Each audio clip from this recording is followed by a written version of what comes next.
जंगल की एक गुफा में शेर शेरनी का जोधा रहता था। उनके दो बच्चे थे। शेर प्रतिदिन जंगल जाकर शिकार करता और उसे लेकर गुफा आ जाता। गुफा में दोनों मिलकर शिकार के मांस का भक्षण किया करते थे।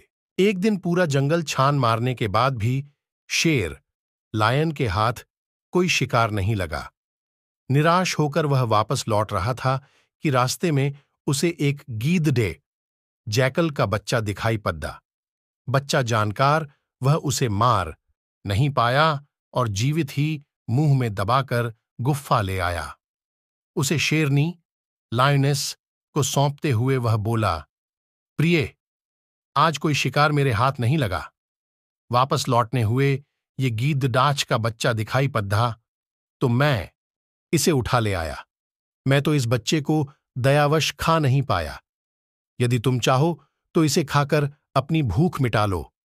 शेरनी बोली, जिसे बच्चा जानकार तुम नहीं मार पाए उसे मैं कैसे मार सकती हूं?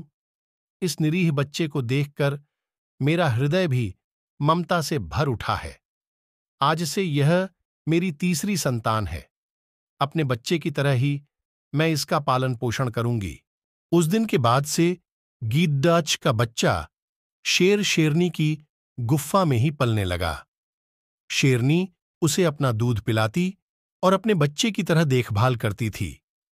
गीदड़ाच का बच्चा शेर शेरनी को ही अपने माता पिता समझता और उनके दोनों बच्चों को अपने भाई। वे सभी प्रेम पूर्वक एक साथ रहते थे। समय बीतने लगा और शेर शेरनी के बच्चे बड्डे होने लगे। एक दिन वे तीनों जंगल में खेल रहे थे कि एक मदमस्त हाथी एलिफेंट आ गया। हाथी को देखते ही शेर के दोनों बच्चे गुर्राते हुए उसकी ओर लपके, किंतु गीदड़ा का बच्चा डर गया। उसने शेर के दोनों बच्चों को समझाया, बंधुओं, हाथी हमारा शत्रु है और बहुत बलशाली है।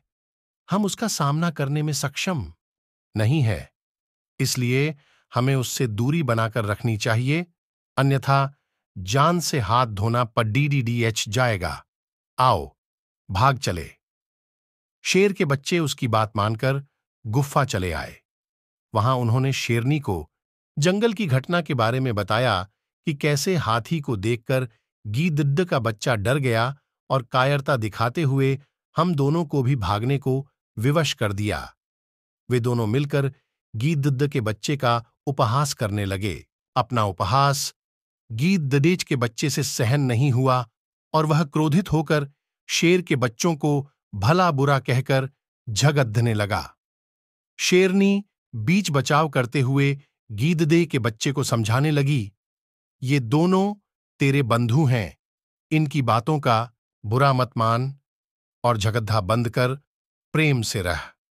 किंतु गीदड़ का बच्चा तैश में था। वह बोला, ये सदा मेरा उपहास करते हैं। बताओ, मैं इनसे किस मामले में कम हूं? मैं भी बहादुर हूं। मैं चाहूं तो अभी इन दोनों को मजा चखा सकता हूं। आज ये मेरे हाथों से बचेंगे नहीं। गीदड़ की बातें सुनकर शेरनी समझ गई कि अब उसे वास्तविकता बताने का समय आ गया है। वह बोली, पुत्र, मेरी बात ध्यान से सुन। तुम बहादुरी में किसी से कम नहीं हो, किंतु जिस कुल में तुम जन्मे हो वहां हाथी से शत्रुता मोल नहीं ली जाती। वास्तव में तुम गीदड़ा हो।